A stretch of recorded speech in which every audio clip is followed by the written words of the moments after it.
like when we come up with these titles, right? You know, summer shape up. Well, I'm going to start with the assumption if you're here that you're not. It means you're not in your summer shape, right? Is that a fair assumption? Okay, could be see some improvement.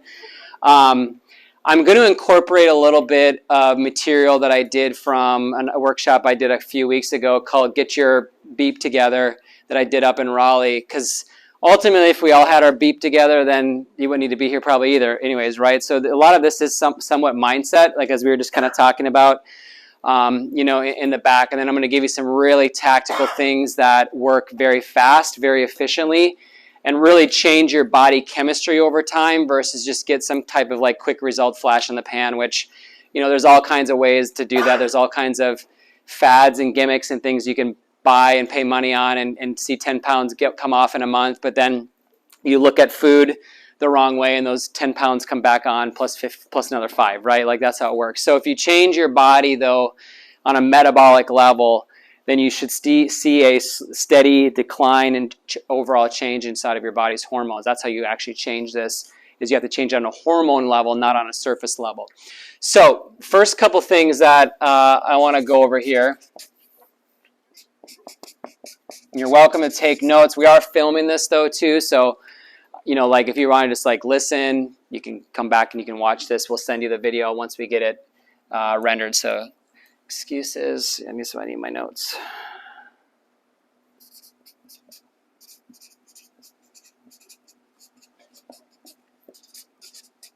Okay.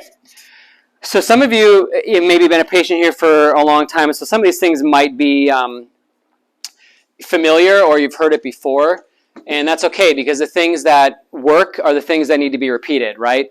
And so the first one that we always start with, we have a saying, we always start with why. So any area of your life that you are looking to make a change that is relevant and important, you need to boil down as why does this change need to happen, or what is the reason why this change needs to happen. So for example, if you are here because you're like, I just want to lose 10 pounds because I'm going to look better in my whatever, that's what I would call a very weak why, a very low level, something that is not going to anchor you very strongly, so that when you're on day 8 and you've had a stressful day and all you want to do is stuff your face with something or other, right? A weak why will not prevent you from succumbing to those stressors or those urges, okay? So in contrast, like a strong why would be something like, you know, like maybe you have grandchildren and you're like, I want to be able to dance at my granddaughter's wedding. And so you're saying the same thing, because if you're able to dance at your granddaughter's wedding in 20 or 30 years or whatever it is from now, well, then presumably you're at a weight of which you can do that. It means you're at a weight where you haven't worn out your joints from compression all day long, so you can do that, right? Or maybe it's you know, faith-based. A faith-based why is also very big. The point is it needs to be about something other than yourself, or like outside of yourself. So it needs to involve others, or a reason other than just you. Unfortunately, we are terrible at holding ourselves accountable to things. We let ourselves down all the time, right? It's just human nature to do that. But we're more likely, it's human nature to want to do more for others. And so when you make that about somebody else, your reason for why you need to make whatever change that it is you need to be, well, then that's how these things happen. So if you've never done this before and like taken the time to like put some language to this, I'm telling you, if you don't get that figured out, the rest of what I'm going to go over will be irrelevant in 2 to 4 weeks from now. So, and then the reason why this is important is when you get the language for that, then what you do is you need to put up reminders all over the place to remember that. So maybe I don't know, if it's your grandchildren, I'm just going to use that as an example because that's like common. Like I have kids, I don't have grandkids yet, but when I want to just eat the pizza instead of something else, right? And if I'm really like on the edge of like wanting to eat the pizza, I'm not saying never eat pizza, but if I'm like in a dark place mentally, right? I will think about my future grandchildren and be like, okay, if I eat the pizza versus the hamburger, the beef, you know, the steak or whatever, where which one option is more likely to allow me to be kicking my grandkids' butt in soccer when I'm 85 years old, right? Not the pizza, but the other thing, right? So it might mean that the background of your phone, because we're all on our phones all too dang much, right? Maybe the backyard of your phone needs to be the visual representation of the people that you're doing this for, right? Or some type of visual trigger. Maybe you need to have a sticky note on the dashboard of your car because we have a long, hard day, you pull into the fast food restaurant, but if you have that big Y on the dashboard of your car and you read it and you see that, you might be more likely to not pull over into that place and get that food, okay? Maybe it's a sticky note on your mirror, pictures, right? You have to have some type of reminder, for that. One of the things one of my mentors used to do, my first mentor, was he'd wear a rubber band around his wrist, and he would snap himself every time he had a negative thought that would go against like his ultimate purpose. There's another way you can call this like your ultimate purpose, right? And so he'd have a bloody wrist all the time because he would be snapping that around, right? So get the big why. Next thing is that excuses are real, but they cannot define you. So the reason why I say excuses are real is because we're told all the time, like, yes, to not acknowledge that you are super busy or you might have some other limitation that should do the things you want to do. You're never going to get there without acknowledgement of those things, okay? So you have to acknowledge that excuses are real. Now, but if you succumb to those excuses and they let them dominate and take over your life, well, then you're definitely never going to win. But if time is a significant factor in your schedule to be healthy and to lose the weight or whatever it is, you start with the acknowledgement of that. And at least if you acknowledge it, then your brain can go from frustration mode into solution mode. So instead of just being frustrated, I have no time, you can be like, okay, I don't have time. But if I had a gun to my head right now and somebody was literally going to kill me in 30 days if I didn't lose 10 pounds or whatever, do you think even though you were busy, you could find the time to do what you needed to do with the will? And I know that's an extreme example, but I'm just saying, like, it is a real thing, but when the circumstances are extreme enough, right, the people that I find make the most dramatic change as patients in my office are one of two situations. Meaning like they can do it the quickest and blow through the most amount of resistances is when they have a major health scare, like chest pain, cancer diagnosis, they get the diabetes diagnosis, whatever. So that's number one, is like they personally have the scare. Does anybody know what number two is? The second most common, people that can just blow through whatever resistances are.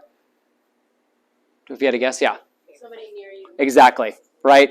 A parent, a family, a spouse, or whatever.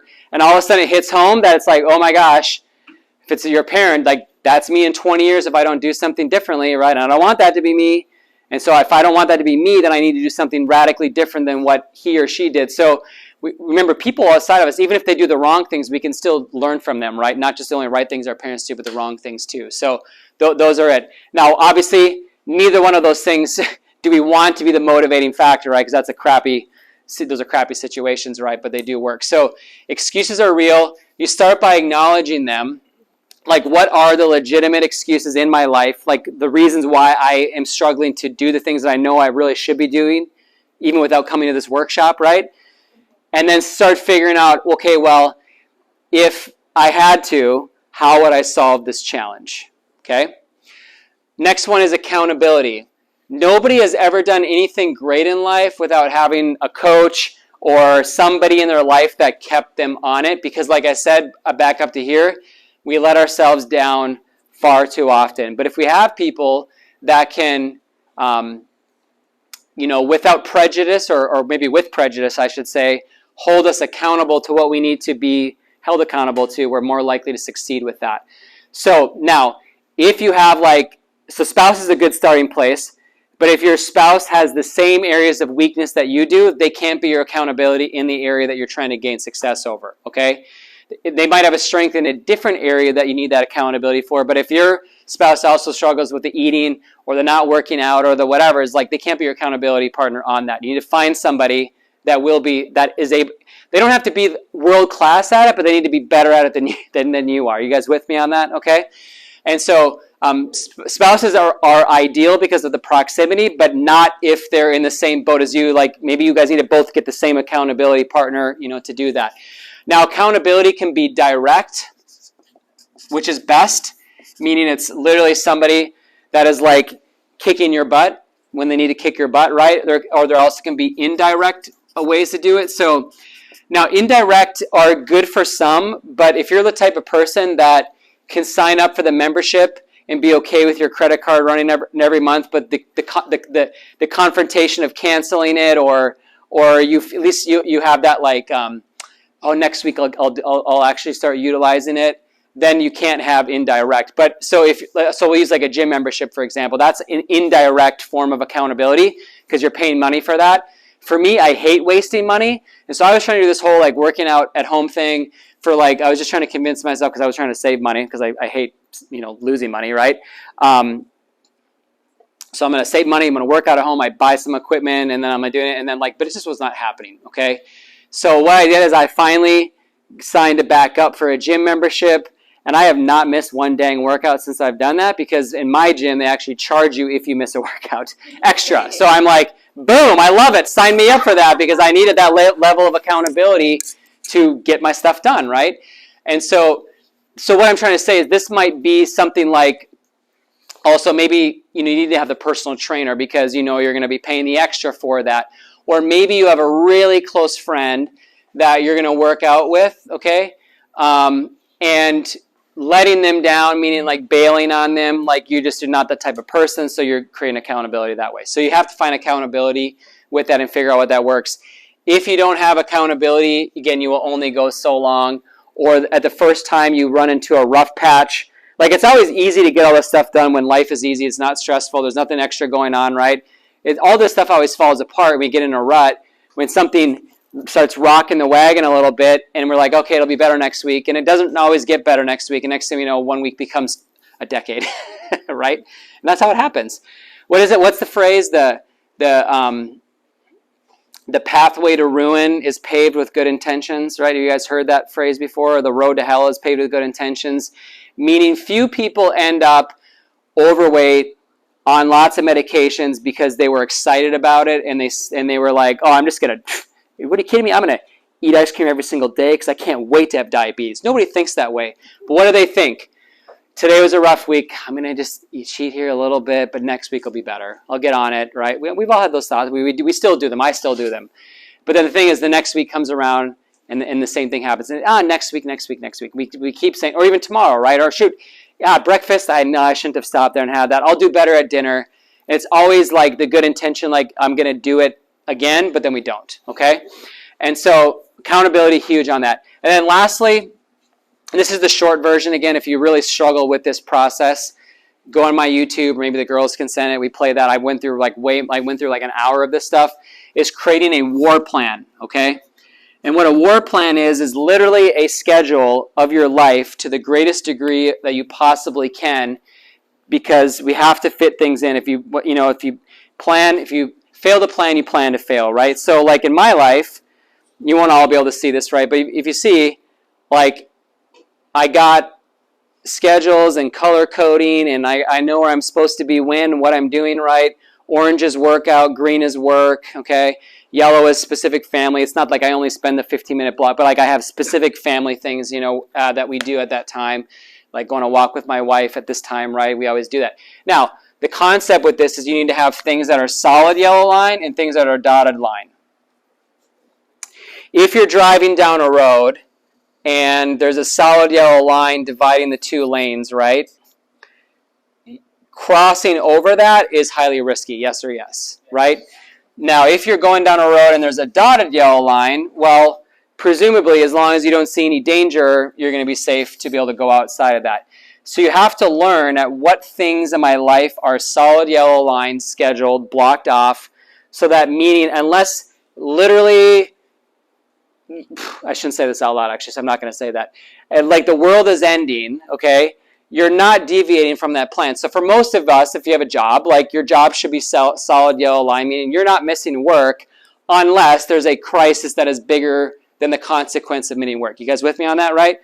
And so, but dotted yellow line might be something like, oh, I'm going to go, I don't know, to Costco and pick up some things. You know what I mean? Pick up some things at Costco is the most dangerous phrase on the planet Earth financially. Is I'm going to go to Costco and pick up some things. It's like, no, you're leaving with a car full if you're going to pick up some things at Costco.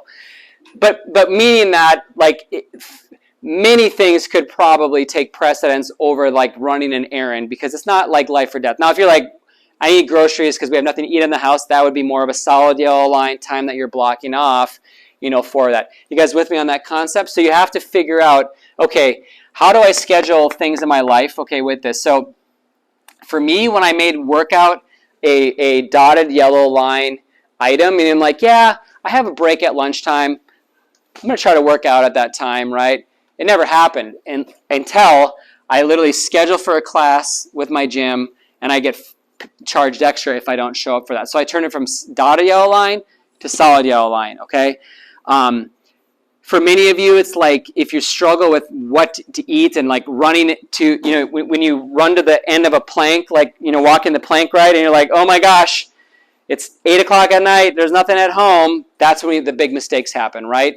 But if you've done something like meal planning, and even if it's not your preferred option, like you'd rather do something else, if you can go home, you can heat up a this and that and whatever within 5-10 minutes, which is probably the same amount of time as going through a drive-through anyways, then you're good to go. So maybe you need a solid yellow line, some meal planning during a time of the week where you're like, unless the world is ending, I can do this at this time and accomplish my task. My suggestion is like it's probably a Sunday type item, okay? Because you're thinking you got Monday ahead of the week, right? Maybe it's a Saturday thing, but I just find most people's minds start getting a little bit more business oriented as Sunday starts rolling around. So if you go to church, like maybe you go grocery shopping right after church. A lot of people do that anyways. And then you go home, and before Monday morning comes around and all hell breaks loose, get those meals literally planned out, cooked. I mean, you can definitely, like, you can just write out what you're going to do. That's one level. But the next layer would be, like, literally have it, like, chopped, prepped, or maybe even somewhat pre-cooked ahead of time. Again, like, who's more likely to succeed? Somebody who has to try to figure out what they should make healthy at dinner time, or somebody that just knows and they go home and this is what I'm having. It's ready to go. I'll be eating in 15 minutes. Good, right? Obviously, that level of success is there. So, again, I feel like without just going over this and just giving you the nutritional things, right? Like, you're only going to get so far and only be so results driven on that. So, are there any questions about this stuff, or is there any like aha moments in just what we've gone over thus far? And let's make this interactive a little bit, because if you interact, you'll retain better, even if somebody else is interacting. Yes, ma'am. When I think about others and outside of, I've been in this space where it's like I have to think about me kind of first, put on my oxygen mask and that kind of thing. But why do you put your oxygen mask on? For what? So I can breathe. Yeah, but exactly. So the one now? Say it again? Yeah. So you can't. You have to put your oxygen mask before you take care of others. Okay. So no. That's 100% what we're doing here about it. It's like, when I fly with my kids, right? They're saying, like, they always tell my wife, put yours on before you help the kids, because obviously if she passes out, kids they don't know what to do, right? And so you're right.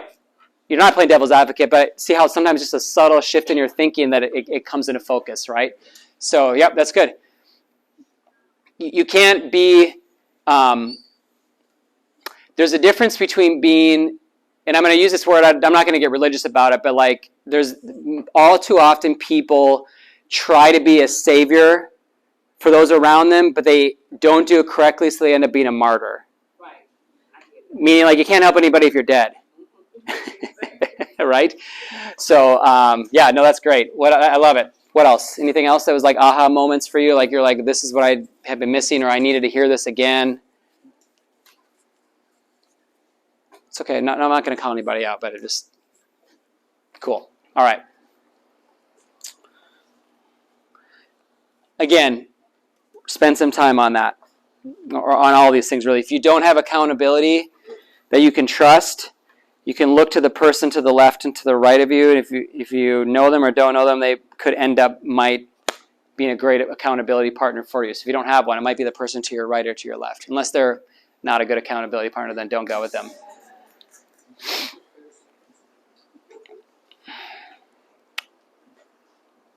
Okay.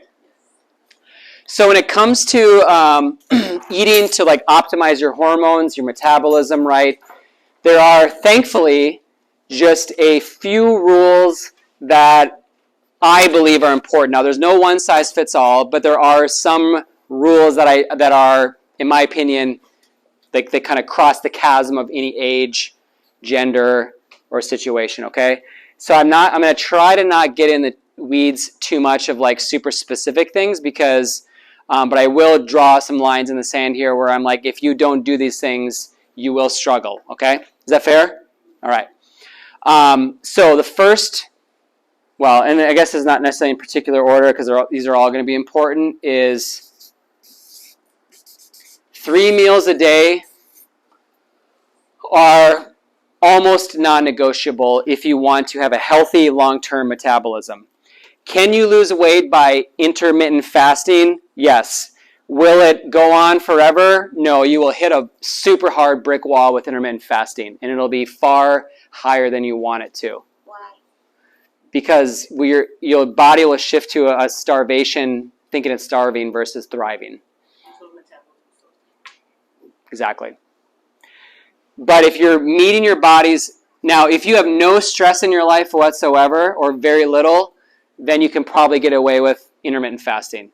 But if you have a little bit of stress or a lot of stress, you will hit a wall because your body will take the stress from your life, mix with the stress of caloric restriction, and it'll be like, I'm going to therefore pump the brakes because it's going to go into survival mode, which means it'll want to store fat. Okay? So fat storage is a survival mechanism, and we all live, I mean, I'm just speaking for myself. I'm not stressed, like about some things, but like stress can also be a form of like you have a lot going on in your life. Doesn't mean they're bad things. We just might have a lot going on in your life. Okay? So 3 meals a day. Now, with this, the first one needs to be within 30 to 60 minutes of when you wake up. And the last one needs to be, like if you really want to go for this, 3 hours before you go to bed, but at least 2 before bedtime. And the second one, don't care. You can fit it anywhere in between you want with that. Now, why is this important? You got to prime the pump of metabolism when you get up. If you go too long without eating, your body will release cortisol, which is a stress hormone, which is also a storage hormone as well. So it's thinking, okay, I woke up, there's no energy available to consume, right? So therefore I got to kind of keep things tight here, keeps the cortisol going. This is why when people, they do intermittent fasting, I'm putting it in quotes because that's not even what it is. It's just time-restricted feeding. They usually skip breakfast. And the reason why you skip breakfast is because it's just easier and more convenient to do that for most people. And they'll eat 3 meals worth of food between lunch and dinner, or at dinner only, and then they'll wonder why they're not losing weight to a certain point. Now, the reason why this is important here is that you think about it this way too. You have to think about your eating as much like this as you possibly can. So this is, PM. For most people on planet Earth, you need more energy at the beginning of your day than you do at the end of your day, right? Because we have our jobs to go to, our families, right? Like, meaning for most people, their energy and activity levels decrease as the day goes on. Now, the problem is that most people do what? They eat this way. They eat the least amount in the morning, and dinner is their biggest meal. And so it would be like trying to, well, I don't have a good analogy for that, but it's just like you're packing in energy when it's not needed. So if you don't need it, and then you eat this massive meal and you go to bed, what is your body supposed to do with all that energy it just consumed? Do you think it just like, oh, I don't need it, so it like floats away? No, it becomes fluff, right? Literally on your body, right? And so there's one kind of, this might be a writer downer. It's like you want to eat like a king or queen in the morning, a prince for lunchtime, and like a pauper or a peasant for dinner. That's a great way to do it. So if you're like I am so stubborn. My way is the right way. I believe in intermittent fasting. I'm not going to listen to you. I'm just here to make notes and feel better about myself. If you want to skip a meal, skip dinner. Like, it actually makes the most sense if you're going to intermittent fast or time restrict feed. You might as well skip the time of day when you need the least amount of energy. So then your body is now fat burning as the day and in the evening goes on versus being filled back up with energy it has to do something with. So if you're dead set on this intermittent fasting fad, well, then at least do it the proper way. Okay? But you'll only get so far with that too, unless you have no stress in your life. So 3 meals a day. So what does this mean? Breakfast is your most important meal of the day, and it really should be the biggest. Now, most of you are going to say, I don't wake up and I'm not hungry. One second. Yeah, you don't wake up and you're not hungry because your metabolism sucks. That's why. You should wake up and you should be hungry. That's why it's called breakfast, breaking a fast. You should be roaring. When you know your metabolism is going the right direction, even if you haven't seen a dramatic amount of weight loss yet, you will wake up and you will want to take a bite out of your husband or wife or something like that because you're so hungry, okay? You should be hungry, right, when you wake up. Most of you are not because your metabolism is broken, okay? Yes? What if you wake up and you do exercises right and you eat like... Great question. You should eat a little bit of something beforehand because you really don't want to work out on an empty stomach too hard anyways because your body will be too stressed about that. So what I will do is, now I usually work out at midday, but what I would do is I would have like one like beef stick, for example, or like an egg, just like very light, okay, like nothing heavy, or maybe like an apple or something, okay, but usually I do protein, and I'll talk more about that in a second, and then I'll have a much bigger meal afterwards. Yep. Yes? You said a beef stick? Yeah. Okay. Yeah, we'll talk more about the specifics of what to eat in a second. I'm just kind of going over the structure here first. Yeah, beef stick, yes, yep. I thought you said beef steak. Yeah. I guess technically, yeah, but no, like an actual like beef stick, yeah, yeah. Okay, so, and then cover that, yeah. Questions about, any other questions about this? Yes? I don't have a question. I'm just living this life right now. Yep. I'm in real time experiencing this because I had started doing the intermittent fasting, or, and I didn't think of it as a fad at the time. But my body literally this morning is like, what's going on? Because I don't have a lot of stress in my life, but I have a lot going on. Yeah, so that's stress. Today is like I was like, I need help. And I almost forgot about this. I'm so glad I'm here. Anyway. So just to your point on stress versus busyness, they've done research and they found that just simply calculate, they did salivary cortisol, which is a stress hormone, and they tested people before they calculated tip versus after they calculated the tip on their bill. And maybe they calculated it was stressful because of how much the tip was. But just doing math like that actually found that cortisol levels, stress levels went up a little bit in your body. So it's not about like, oh my God, I can't pay my bills maybe, or the sky is falling or whatever. It's just like you wake up, I got to go here, and then I got to go here, and then I got to do this, and I got to do that, and then I got to do this, and then it's like, oh, boom, all of a sudden it's like the day is over, but now I'm on my phone and I'm reading about Israel retaliating against Iran. You know what I mean? All these things. I'm not talking about you specifically. I'm just giving an example for that, right? Stress, busyness is stress, okay? And your body perceives it. Your body is hardwired for survival mechanisms, meaning it does not know the difference between being shot at or a tiger chasing after you and you're 5 minutes late for work because somebody got into a car accident on I-40. It doesn't know the difference. It produces the same chemical reactions in there. Now, the thing is when a saber-toothed tiger is happy, hopefully that only happens once in your life or a couple times, right? But for most of us, the other things that are happening, they're happening all day long, whether we physically perceive it or not, okay? Because again, if you may not feel stressed, but I can look at somebody in 10 seconds and I can tell them if their stress has an impact on their body, okay? I just wanted to, one before I finish that thought, I just wanted to kind of really emphasize that because it's kind of easy to say, oh no, that's not me, right? But I can guarantee you if you struggle losing weight, it is you, exactly. No, I'm not just saying you, I'm saying this is it for everybody, right? Yeah. I'm feeling this very visceral. This is good, I love it. No, I love it. This is what it's all, this is how you get better. So, sorry. I usually work out in the morning, Yeah. but every now and then I might want to take a walk or get on the treadmill Yep. or get on my bike, like in the evening. Yeah. So going back to the meal. Yeah. How do you balance that? I mean, you don't have to eat after you work out. That's not like a requirement, okay? So it really just depends. And this is part of like, you know, in a way it's like excuses are real. It's like if you don't have the perfect ideal because your schedule is busy and you just got to fit in what you can fit in general, just fit it in and don't worry about it, right? So you weren't really referring about eating after working out as much as you were not eating, doing that. Well, he meal was before working he was out. saying because he works out early in the morning and like that's when your stress levels, cortisol levels are naturally higher. And so you don't want to push a higher level over the top, okay? So that's why you give a little food, your body's like, okay, I'm good. Now I can push, okay, with that. Yep.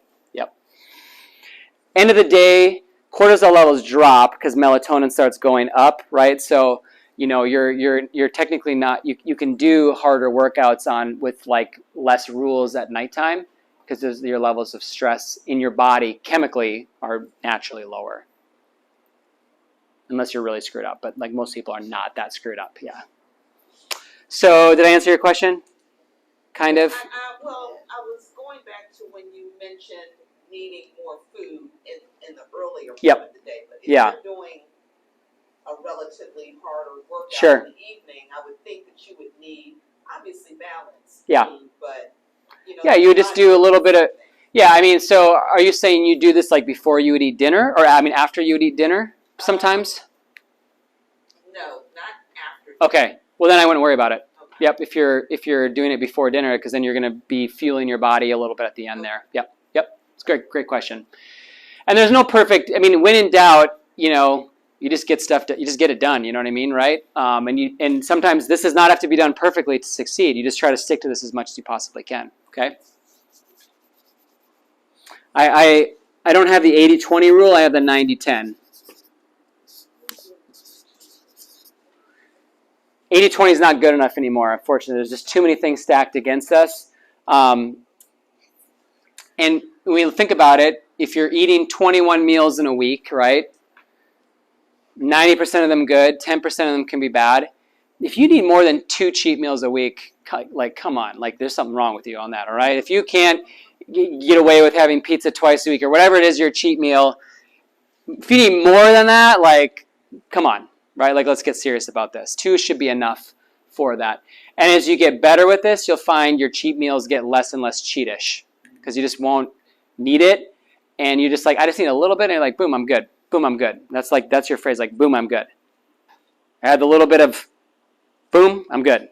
So like back on track. Pizza instead of a half a pizza. Right, yeah. And no, exactly. Or two slices, right? And then you're like, boom, I'm good. You have that Saturday night, Sunday morning, you wake up, back on the steak and the eggs, or whatever, as you said, okay? Are you going to talk about metabolic syndrome, what that is? I mean, I can, but like ultimately, this will fix it. This will fix it, yeah, without naming it, right? This is how you fix it. Diabetes, metabolic syndrome. You will fix blood sugar, aka metabolism, insulin resistance, but by doing this. Yep. All right, and you know, and if we have time at the end, we can maybe go through some specific busters on that. But I want to make sure I stay on track with my stuff here. Okay, so now let's talk about any other questions about this. This is important. Yes. When you say 90-10 rule, do you mean 90% of the time you need to be doing the right thing? Exactly. Exactly. Yep. I call this being hardcore, but not extreme. Okay? Anybody can be extreme for 3 weeks, even 3 months, right? I don't know anybody that can be that for longer than that. You know, like without destroying it yourself in other ways. But you do got to be hardcore. In season, but he wasn't outside of it, right? And so 90% of his year is extreme or hardcore, right? But 10%, I'm not saying, but his cheating is probably far, many of us wouldn't define our cheating as that. Like he might have gluten-free pizza or something. I don't know. I don't know. But like, and that might be his form of cheating. And he has that once a month and he's good to go, you know? He's probably not doing that Saturday night before a game though, right? So, yep. And your definition of this, I think, will change over time, too, right? Like for you, not saying you, a person, somebody, being hardcore to start with might mean that you're eating fast food only 2 meals a week versus you might have done 18 before. I'm just making something up, okay? That might be your starting place. And then at 6 months down the road, your 90% now looks like, okay, like I had a couple, I had some pasta one night and pizza the other night, and those are my meals, but the rest of it was different. So that can change. So you have to kind of look at, for you right now in your mind, what would be the most hardcore you could be in your mind, and then figure out, okay, well, how do I do 90% of that? And then know that as you get more in a group, like it's probably going to get even better because you're going to, you know what I'm saying? Okay. All right, now what to eat. Your first rule, this is the do not pass go. Will not see long-term success without following this. Is you need to eat between 0.8 and 1.0 grams of protein per body weight. So I weigh about 155, so I'm just going to use easy math, 150. So I need between 120 and 150 grams of protein per day. Is that to maintain it? No, this is for optimal metabolic health. So if you wanted to, just to say you wanted to take off 20 pounds, then would you still keep it at that? That's right. See, there's no tricks to losing weight. The trick is to get your metabolism where it needs to be, and your body will go to the weight that it's supposed to go to. That's a big, difference, right? So you can do things to lose weight. Like, guess what? You could not eat for a week, and I can guarantee you would lose a lot of weight, okay? Have you shifted your body's metabolism in that, Matt? No, you have not, okay? So this is to do it to move your body's what's called BMR, basometabolic rate, to your optimal place. And for some of you, it's going to take longer than others based on how far off that is, right? It is to move that to that. So you just do it off of where you're at. And guess what? As you lose 10 pounds, well, then your protein requirement drops down 10 grams, right? When you've lost 20 pounds, your protein requirement's going to drop down again. So you're shifting what you're eating and how you're eating as your weight changes. So if you were 150 and then all of a sudden, well, as you eat that, then you're not 130. Do you naturally go to? Well, you have to just keep track of it, right? So when you weigh yourself and oh, great, now I'm 130. Hooray. Well, now you just got to recalculate what your requirements would be at that point. So it would be less, right? So basically, the bigger you are, the more protein you need. The lighter you are, the less protein you need. Okay? That's the kind of simply put. Yes? So I'm not a big lover of meats and things that have protein in it, eggs and stuff like that. So what do you think about supplements? You're going to struggle. Truthfully. It's somewhat doable, but it's way harder. Because the more you deviate from nature, even if it's natural, the more your body's like, what the heck is going on here, right?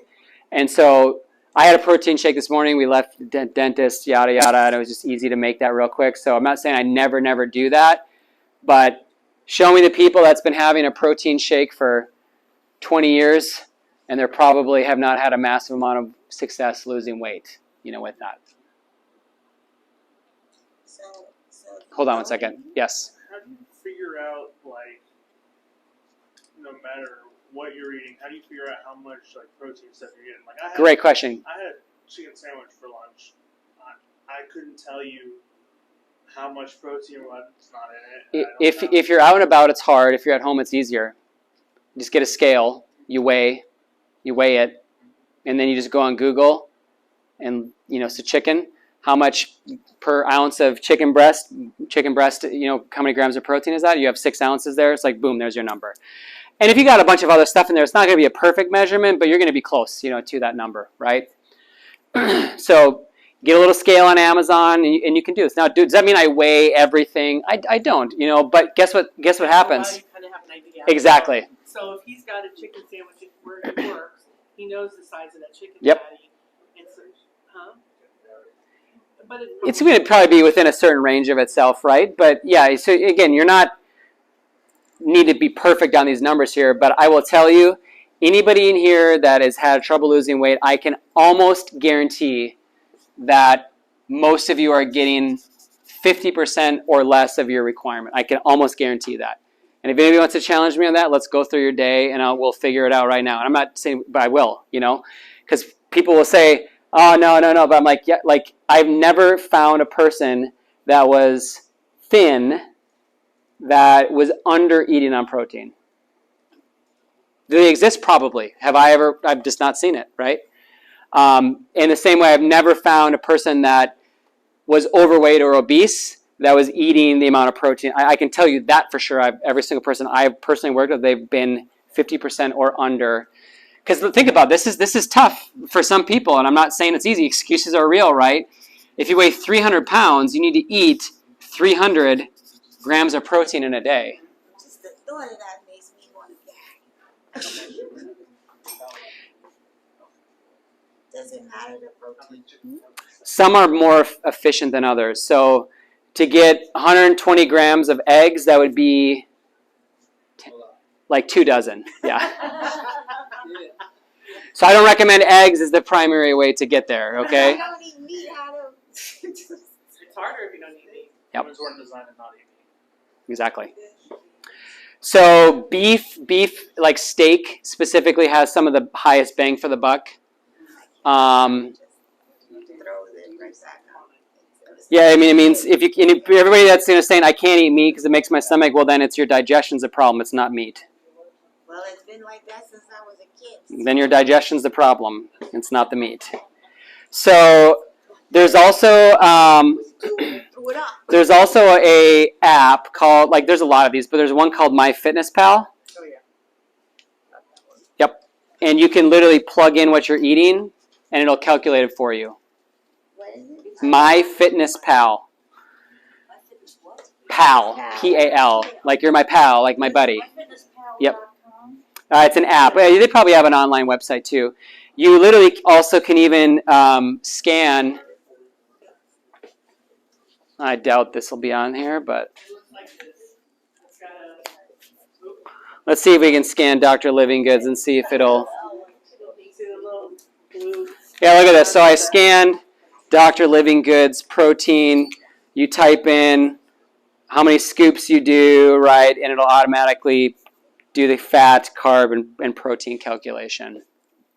But you can do anything. Anything that has a label will be in there.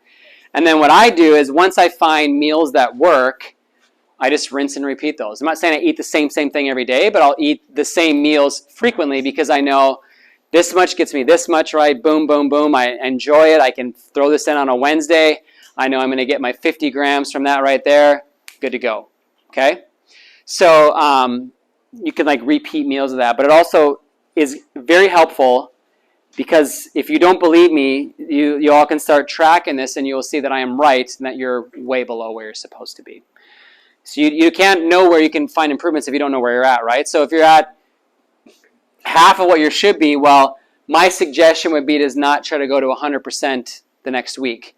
What if you bumped it up 10 or 20%? Like that's doable. Like, literally adding 10 to 20 grams of protein would be like not even a quarter of a pound more of beef in a day. Like I'm saying, it's not that much. Like it'd be like a small handful of protein would get you like that's probably more like 20 or 30 grams of protein more.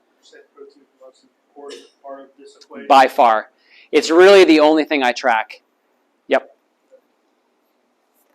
Now I do, we're going to go through how to track it even more finally, but like if you hit this, for the most part, you'll succeed and you'll have at least tremendous success despite what all the other numbers could be, okay? Even without workout? Yeah. I work with people that don't have the energy and they have too much weight, they can't work out. So you still got to get their metabolism. Now, is it easier if you work out? It's definitely easier, but some people can't. But in the case that you've been doing workout, you need more, a little bit more? Or? Yeah, you could go up to 1.2. Yep. If you're now that would be like 5 days a week, CrossFitting or heavy powerlifting, I would go higher on that. but most people probably be good at 1. Okay. So my suggestions is most of you in this room start with a calculation of 0.8 first. Okay. And have that as your initial goal of what you're going towards. In general, 1 pound equals 100 grams of meat.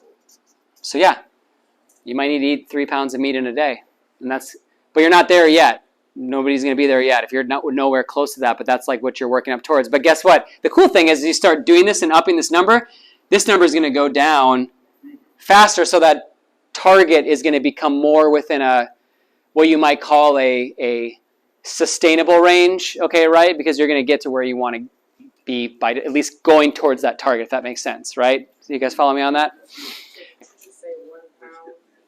Roughly 100 grams. Yeah.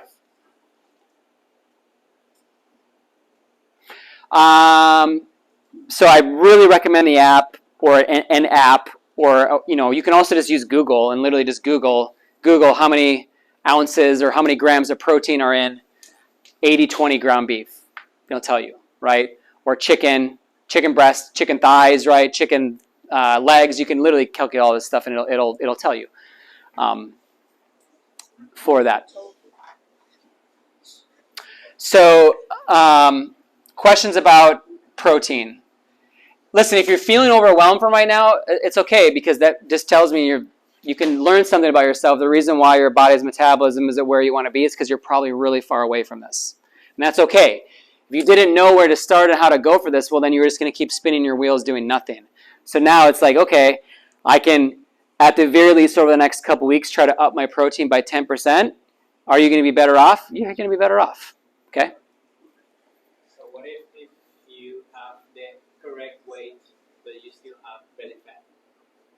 So it's the same thing. It's still moving towards body's ideal metabolic state. Yep.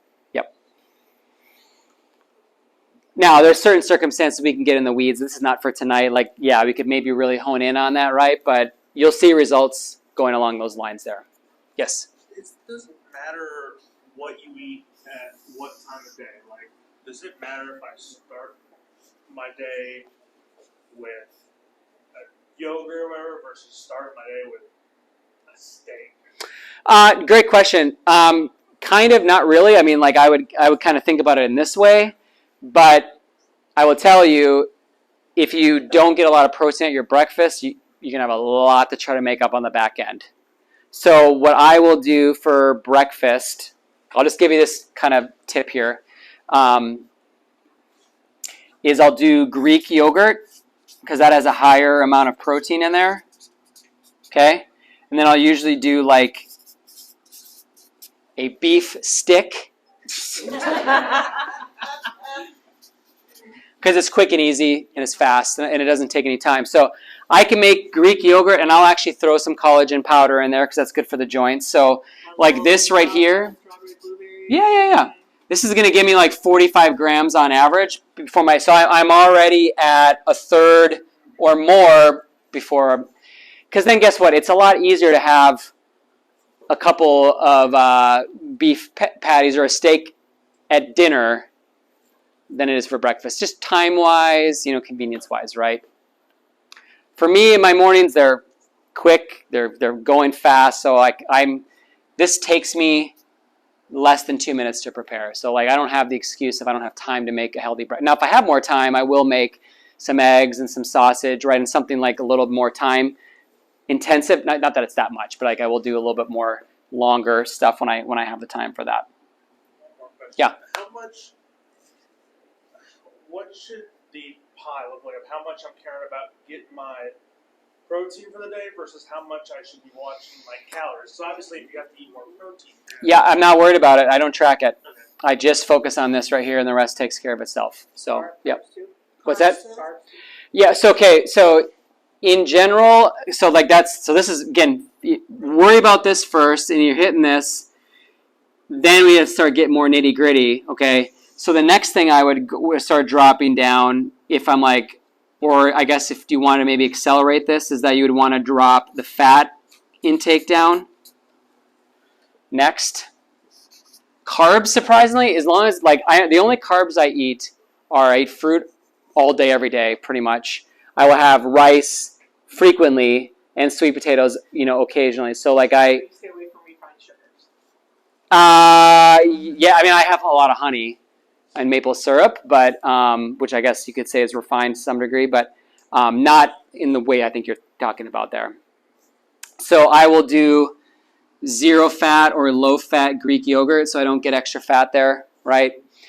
I don't eat a lot of cheese because cheese has a lot of fat in there. If I'm trying to trim down a little bit, now I'm not saying you have to avoid cheese. Like, don't worry about that because you can get a lot of protein from cheese. Okay, she asked. So fat. So I'm roughly, actually I can tell you my numbers here. Hold on a second.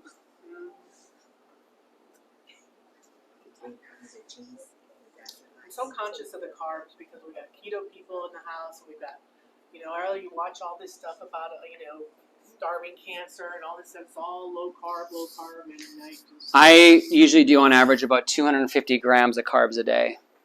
That's a lot. For keto people. Yeah. That's a dream come true. So 72, now this is for me, so don't write this down. I'm just showing you proportion-wise. You can get a rough idea on that. So 150 protein, 72 grams of fat, 250 grams of carbs. But that would be based on a person on 150 pounds. Does it matter if you're a man or a woman? To some degree, a little bit. MyFitnessPal will, if you go in there, you put your height, your weight, and what your goals are, they will give you starting numbers for all of this. Yep. So I'm just saying that's based on what my goals were, that's what my numbers were. So I'm not saying copy that, but you can get just like an idea of what it would look like. But your body might be calculated slightly different. I'm almost 40. That I think they play that a role a little bit, there. I have a high energy job that's required, so I think that's why my carb number is up a little bit higher. If you sit on your duff all day long, you probably don't need to be eating 250 grams of carbs, okay?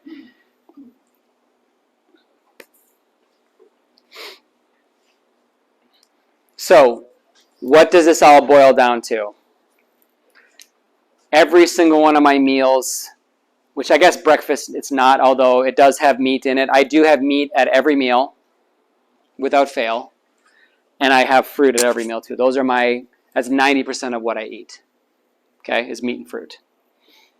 And I do stick mostly to like apples, blueberries. Now here's the good news is that as we're coming up on summer here, when there's higher UV rays in the sun there, you can get away with eating a lot more carbs and sugar than you can during the wintertime. Why?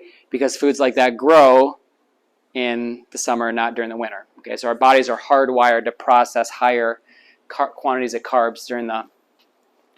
But eating a banana in January in North Carolina, how many bananas grow in January in North Carolina? No day going to grow close to, it's like very disruptive to the body. So that's the kind of next level. I know, but the UV, but they grow at a high UV. So yeah, I know what you're saying. Yeah, that's next level, and life is too complicated as it is to get that complicated. But I try to not eat, watermelon in February. Just they're not good, but also it's just very foreign, that much more foreign to the body too. So do you try to stick with the seasonal? I try to, but I'm not a purist on that. Yeah, I'm not a purist on that. Remember 90-10. Yeah, no, seriously, right? So am I having, mango am I having a banana a couple times a week or a couple times a month? Or I don't know. Do I have a banana once a week during the wintertime? I do. Yeah. Do I have one every day? I don't. Right? Does that help? Yes. Yeah. What are your vegetables? 0. Who asked? I eat 0. Yep. They are the great Trojan horse of health. Really? Spinach in your spinach. 0. Spinach is one of the worst. My husband's been saying that for a long time, and I haven't been believing it. Yes, I hate that. No, It was worth your night just to come now, right? Listen, I got 8 degrees and 12 certifications, so you can take that to the bank, okay? Spinach, and he's been anti-spinach ever since. If you want to learn a lot about it, there's a book called Toxic Superfoods by Sally K. Norton. She'll talk about oxalates in there, lectins, all the things that talk about how vegetables are poison. So, My brain is gonna take a while to process this because of my whole life. Yeah. Like vegetables are supposed to be like the best thing for And how's your health? Could use improvement. Use improvement, right? So no, I mean, I'm not saying you can't ever eat vegetables. Do I eat some vegetables? Yeah, I do. 90-10. Like I have one salad a week because I love salads. But I used to eat a salad every day until I started learning this stuff, and I'm like, no more.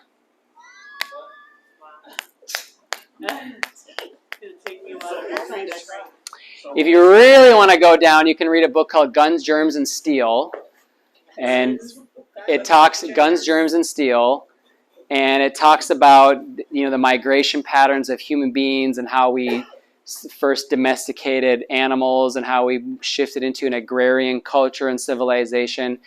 And the point, I'll just give you the cliff notes, is that we have been hunter-gatherers, herders, aka moving and not being able to plant crops and see them grow for far longer than we've been able to do that in our species history.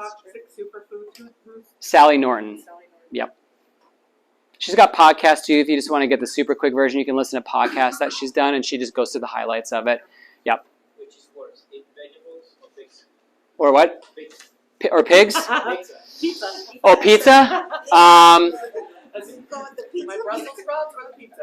Yeah. Okay, ready? I'll give you my answer. Sure. If the flour is organic and stone ground and the rest of it on there, if it's like a meat lover's pizza, right? I'll say vegetables. What? So if it's stone ground, it's not good? Did you mean it the opposite? No, you meant the meaning if you're using. Yeah, no, I'm not saying going to Pizza Hut. That's different. I'm talking if it was like a high quality pizza. Then I would say the vegetables would be worse. Stone ground. I thought you were saying the vegetables would be better. No, sorry, You made it sound like a healthy pizza and it's just. You're right. Yeah, it was bad grammar, bad English. Yes. So I guess it makes sense because back in ancient times, of course, we were all raised that you gotta eat your vegetables Right. because it's good for your body, Yeah. blah, blah, blah. But life is different. Yeah. Life be life. And so since the crops and everything is not made the same, it Right. makes sense Yeah. that the vegetables aren't any good. I'm just trying to make myself. I appreciate that. So, you can look up. Bad crops. You can look up on Google Images. You can be like, what does a heirloom, whatever vegetable you want to say versus what you find in the supermarket today, right? They look way different, right? Fruit does, I know too. I'm not saying that they're not as well, but fruit don't have the same plant toxins that they don't have any. Organic versus regular. Well, then that's the pesticide argument, but I would, yeah, I mean that's a whole nother level there, too. But so I try to eat organic when I can, for sure. Yeah, but I'm 90-10. I keep trying to tell myself that if I cut down on all the other foods, I can afford the organic. I'm telling you, if you eat this way, your budget for what you eat will drop. I know meat is expensive, but if you're not buying crap, I mean, think about it. You could get 2 pounds. So let's say, I'm just going to do a super simple illustration just so I can, if anybody's thinking I can't afford this, I want to destroy that, okay? What's a pound of ground beef cost? Okay, but it's just simple, but it's everything is more expensive organic. So if you had to go as low as possible, Ground beef. $7, $7-8. Yeah, you can even get it. I'm just going to use 5 as a round number, right? And so let's say you had to eat 2 pounds a day of that. So that would be $10 a day, right? Times 7 days a week, that's $70, right? $280 a month for one person. I get that's one person. Like, what's your if you're a single person, is your grocery bill more than $280 a month right now?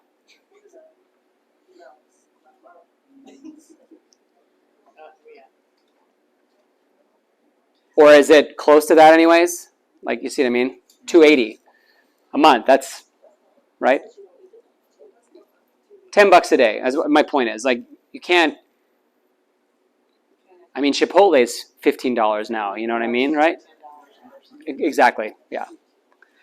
I'm just saying people will say it's too expensive, and I'm like, well, I get nobody, I'm not saying anybody has to do this or you're going to do this, but like, if it literally came down to like, your why is big enough, right? You know what I mean? And you're like, yeah, that's you healthcare bills and all offset. and that's to take it the next level for sure, right? I'm just saying most people can afford $10 a day if it came down to it. Okay, right from that.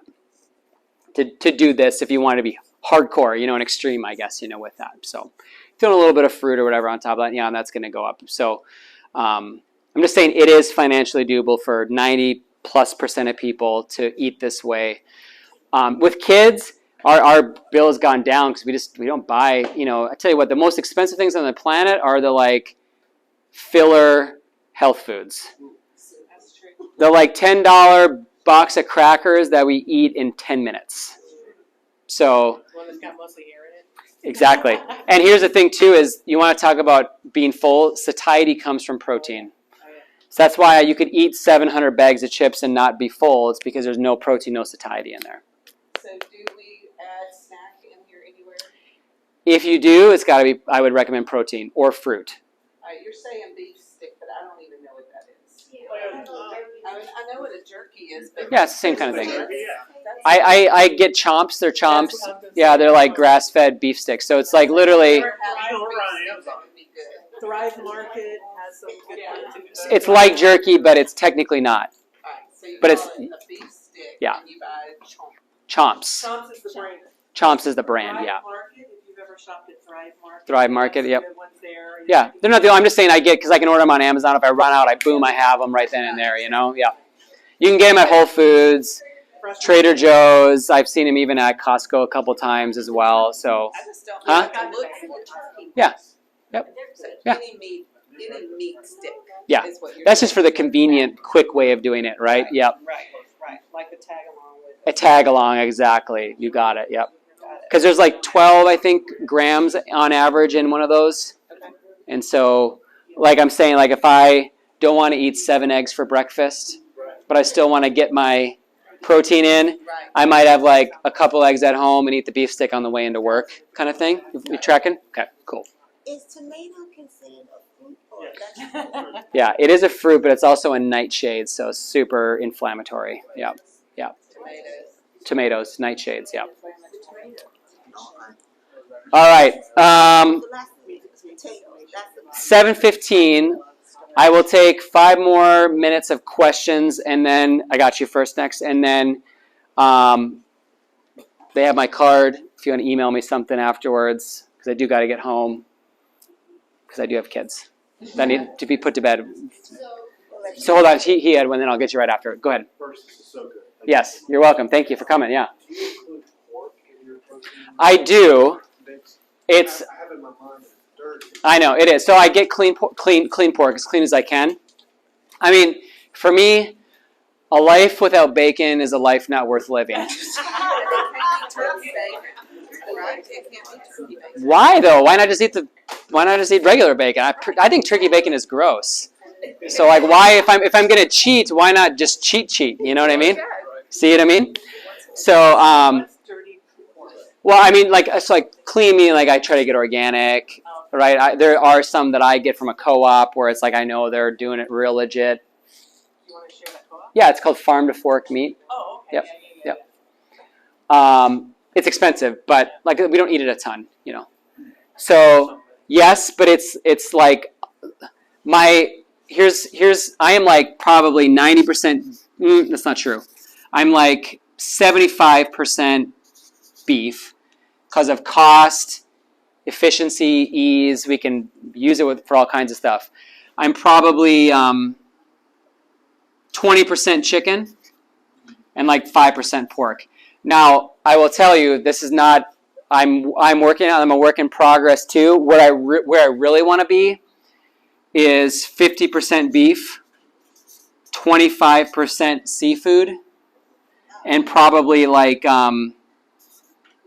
15, whatever the rest of the math is, 15 chicken. So the point is that seafood is super good for you. I just struggle eating it. Chicken not very good, or is that just personal? Say it again. Is chicken not very good? Is that It's not as good as beef, yeah, because what they're fed and their diet is really it's just harder. Yeah. And I would probably say I do a lot of chicken, a lot less And beef. you get more bang for the buck from beef too. That's the other thing. You per protein and everything like that. So So I didn't talk about it so much, but like I'm glad you brought that up so I could clarify this. Is like wild caught seafood.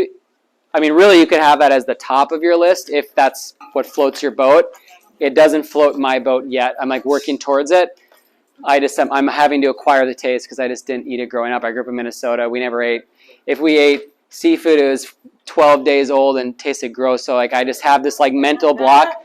If you grew up around here, right? What's that? No walleye? Yeah, well, I know that's not seafood. That's freshwater, right? I grew up on a lake, so I ate that. That's different. Like I'm talking like this. I just have some like kid nightmares of like being forced to eat salmon that was like 4 months old. I don't know if actually. You know what I'm saying, right? One protein, like you just kind of like if you. You can be mono on that. Yeah, it's fine. Yep. So it like which lake did you grow up in? Latoka. Yeah. We spent a lot of time on Minnesota. Yep. I wouldn't eat anything out of Lake Minnetonka. Too dirty. But yeah, it's fun lake to boat on though. So. So is there a ratio for the meals? You said eat like a king. Yep. And then a prince. But Yep. it's like, should you get 50% of your? It's more of a concept than like a rule. Yeah. Yeah. The biggest point on that is that, and most people probably would agree with this in here, is that like if you thought about it and added up the last 5 years of your life, your dinner was probably the biggest meal of your day 99% of the time. And like if you're really trying to lose weight, you don't want it to be, is what I'm trying to say with that. So if anything, if you're like working on this, like try to make lunch bigger and dinner, yeah. Or at the very least, if you love having a big dinner, I'm not saying that that's the end of it all, but then you want to make sure you have a bigger gap between when you go to bed, so you have more time to burn it off, digest it, and all that kind of stuff. Yep. So you're not just telling body, good luck, deal with it. You know what I mean? Right with that. Yeah. Did you have another question? Yeah, more of a comment. Yes. What I'm gleaning is actually a lot simpler than It's so simple. industry capitalism makes it. With this, we don't even have to meal plan it anymore because it's like so simple. It's like it's like we're cooking beef and it's like, what are we putting with it? You can look it up. That little food pyramid that they teach in schools was made by the sugar industry back in like the 50s and 60s. And the Rockefellers and all them. Yeah, oh yeah, they know what they're doing. So About the bacon, yes. I had some bacon last week and I wanted some more, but I didn't because I'm trying to figure out the fat part Yeah. of the bacon. So that's what If you're having it once a week, you have bigger battles to fight. Say that again? If you're having it one time a week or something, you have bigger battles to focus on.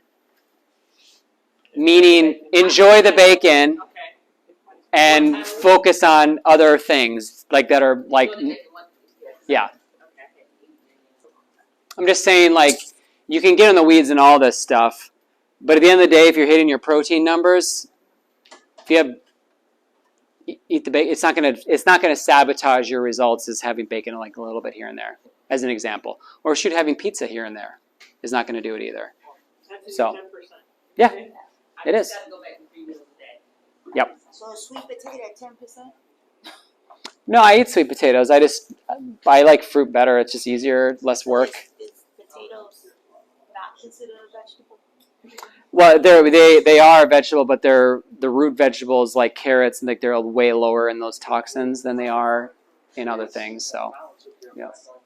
Carrots and potatoes, yeah. It's better. So what is it general like for you with ground beef? Yeah. So like last night, ground beef. We had ground beef, and then cheese, shredded cheese, and ketchup and mustard. It was like kind of like a burger bowl. Oh, that's cool. Yeah. You say away from the bun and fruits dessert. Do you eat rice? Like I know you said something about rice. Black rice versus white rice. Organic white is the only thing I eat. Organic white. Yeah. And that's just like once. Every so often, yeah. Not too often. Yeah. I just don't need it. I like abs more than I like rice. Like what? Abs. Abs. It was supposed to be a joke. You guys need to go home because you're not getting it. You're like glazing over it, you know. Yeah, that means it's time. Yeah. I like abs more than I like having two.